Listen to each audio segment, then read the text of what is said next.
குறைந்த விலை நிறைந்த தரம் தங்கள் தேவைகள் அனைத்தும் ஒரே இடத்தில் ஜெயச்சந்திரன் டெக்ஸ்டைல்ஸ். இளையராஜா சாருடைய அண்ணன் ஆர்டி பாஸ்கர் தயாரிச்ச படம் கீதாஞ்சலின்னு அவர் தான் தலைப்பு சொன்னார். இளையராஜா சார் தான் எல்லா பாட்டும் பாடியிருந்தாரு. அதில் சிறப்பாக இருந்தது, அது இல்லைன்னு சொல்ல முடியாது. அது பாலு சார் பாடியிருந்தா எப்படி இருக்கும்? அது என்ன பொறுத்த மட்டும் அந்த படம் ஒரு அரைகுறையாக ரிலீஸ் ஆன ஒரு படம் தான் நான் நினச்சிட்டு இருக்கேன். பட் ஆனால் அந்த பாடல்களுக்காக காமெடிக்காக தேங்காய் வெள்ளை கேட்பாரு, ரொம்ப கம்மியாக கேட்பாரு. என்ன இடையில ஜெயிலுக்கு போயிட்டு வந்தியா?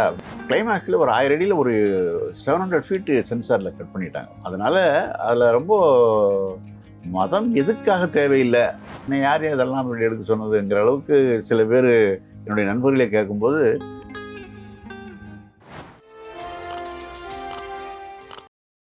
இந்த ஒரு சாஃப்டான ஒரு கதை உள்ள படத்துலையும் கவுண்டமணியோட காமெடி இந்த படத்துல உங்களுக்கு ஆரம்பத்துல இருந்தே ஒரு கவுண்டமணி அவங்களுடைய காமெடி தொடர்ந்து வந்துகிட்டே இருக்கு, அவர் படத்துல நடிச்சுட்டே இருக்காங்க. அதை பத்தி சொல்லுங்க. என்ன ஒரு அது பொதுவாக என்னதான் நான் கொஞ்சம் சீரியஸ் கதைகள் எடுப்பேன். அப்போ ரிலீஃப் தேவைப்படுது, கதையோட அந்த மாதிரி கேரக்டர்கள் வரல, அப்போ என்ன பண்ணுறது, வேறு வழி இல்லை. அங்கங்கே இன்சர்ட் பண்ணி இந்த மாதிரி காமெடி ட்ராக்ஸ் ஒன்று எடுத்து சேர்க்கறது, அது ஒரு பெட்டர் ரிலீஃபாக இருந்தது. அதாவது வீரப்பன் அவர் தான் அந்த காமெடி ட்ராக் எழுதுவார். முன்ன அந்த செப்பரேட்டாக ஒரு ட்ராக்கு சொல்கிறத ஜனங்க அப்போ அக்செப்ட் பண்ணிட்டாங்க. இப்போ அது கொஞ்சம் நெருடலான விஷயம் தான். தனித்தனியாக ஒரு காமெடி இன்சர்ட் பண்ணுறதுங்கிறது ஒரு சரியான திரைக்கதை இல்லை. சில படங்களில் சுத்தமாக சம்மந்தமே இருக்காது. ஆனால் எப்படி சம்மந்தப்படுத்துவார்னா, நாங்கள் ஜெயில் கைதியை பற்றின படம் உதய கீதம்ங்கிறதுனால ஜெயிலிருந்து ரிலீஸ் ஆன கவுண்டமணி அப்படின்னு ஒரு கதை சொல்றாரு. அதுல தான் அந்த தேங்காய் காமெடி. ஆமா, நீங்க அதாவது இன்னைக்கு வரைக்கும் அது பொருத்தமா இருந்தது, அது இப்போ வரைக்கும் பொருத்தமா இருக்கு. ஆமா ஆமா, அதான் தேங்காய் வெள்ளை கேட்பாரு, ரொம்ப கம்மியா கேட்பாரு.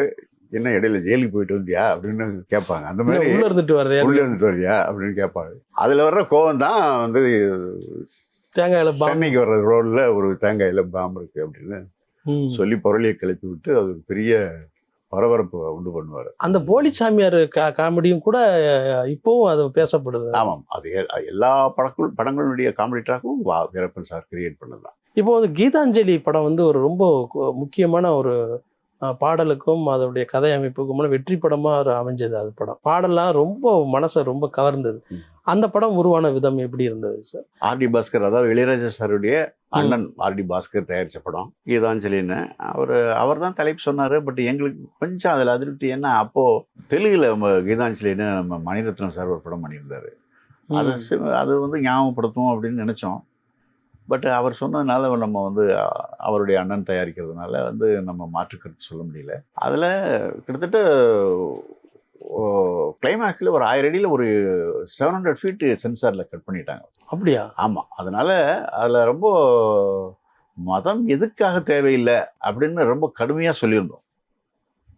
அது ரொம்ப பிரச்சனை ஆகிடும்னு சொல்லிட்டு சென்சார் சர்டிஃபிகேட்டை கொடுக்கல. அப்புறம் நாங்கள் அதை கட்டெல்லாம் சரண்டர் பண்ணதுக்கப்புறம் தான் அலோவ் பண்ணாங்க. அது எங்களுக்கு ரொம்ப பெரிய ஏமாற்றம். ஏன்னா அப்புறம் தான் உன்னை யார் இதெல்லாம் அப்படி எடுக்க சொன்னதுங்கிற அளவுக்கு சில பேர் என்னுடைய நண்பர்களே கேட்கும்போது நம்ம கொஞ்சம் ஜாகிரதையாக இருக்கும் போல் இருக்கு, இனிமேல் சமுதாய பிரச்சனையை தொடக்கூடாதுங்கிற ஒரு எண்ணத்தை கூட கொடுத்தது. ஆமாம், ரொம்ப வருத்தமா இருக்கு. ரொம்ப ரொம்ப நாம இதை ரசிப்பாங்க, இது ஒரு ஒரு பெரிய திருப்பத்தை ஏற்படுத்தும் நினைக்கும் போது அது சென்சாரே அலோவ் பண்ணல.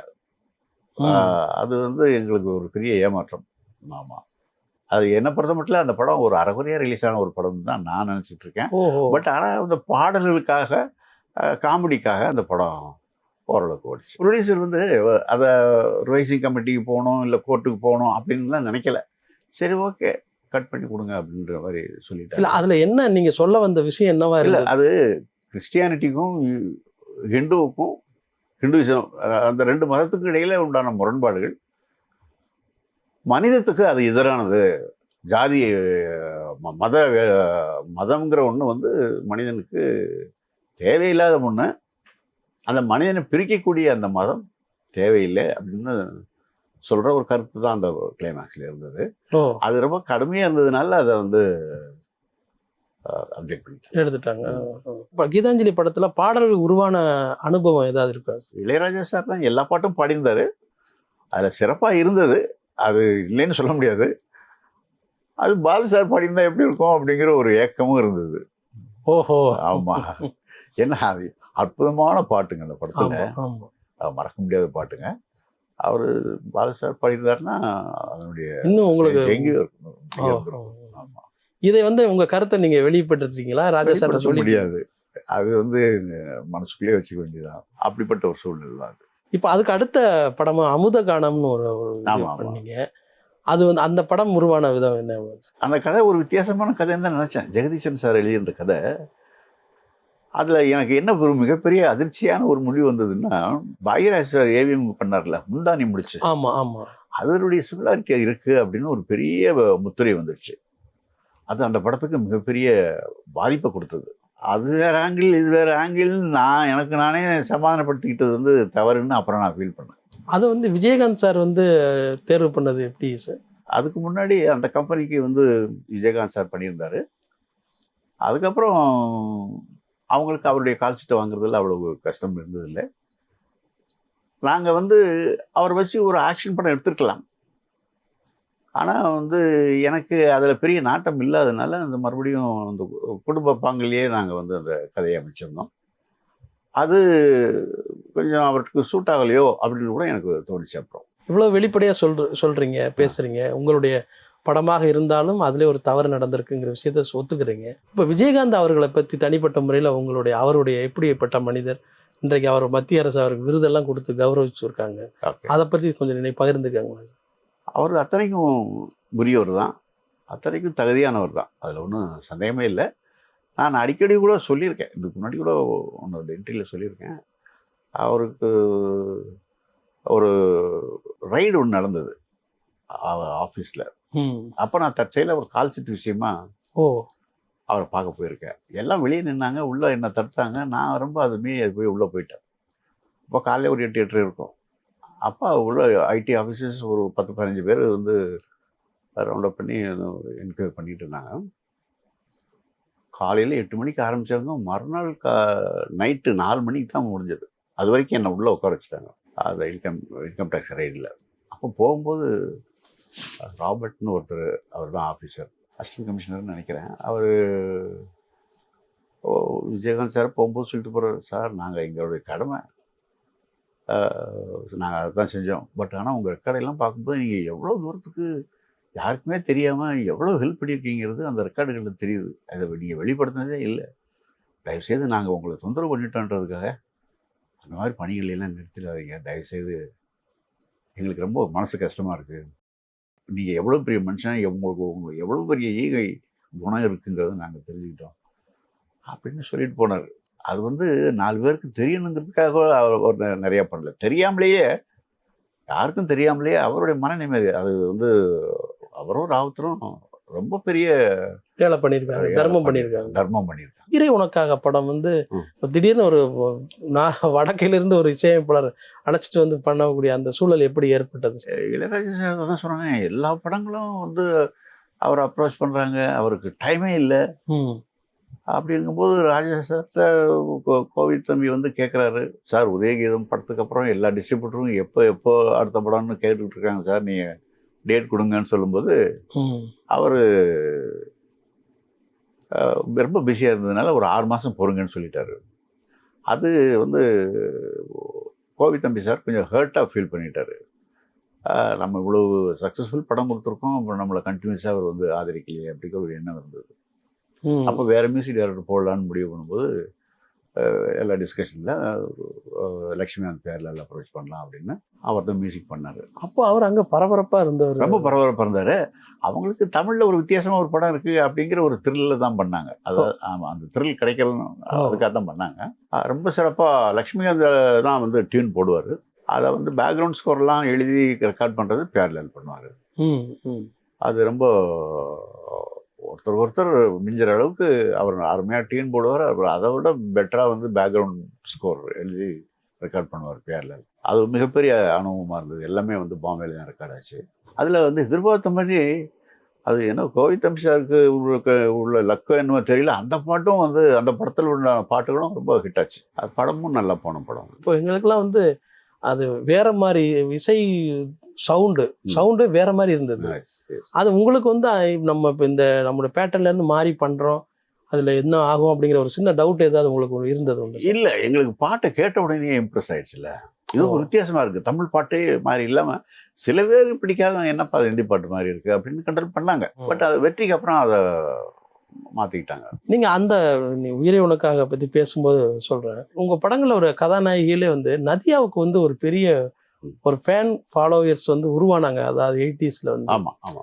அதாவது பொதுவா மக்கள் பயன்படுத்தக்கூடிய எல்லா பொருள்களையும் நதியா ஸ்டைல், அவங்களுடைய இன்ஃப்ளூயன்ஸ் இருக்கு. அது எப்படி சார் அவங்களுடைய ஒர்க்கிங் ஸ்டைல் எப்படி இருந்தது? அதுதான் அது வந்து ஒரு ஆக்ஷன் சப்ஜெக்ட் இல்லை, ஒரு ஃபேமிலி சப்ஜெக்ட்னா ஃபேமிலி ரசிகர்கள் அந்த லேடிஸ் எல்லாம் கொண்டாடுறாங்க.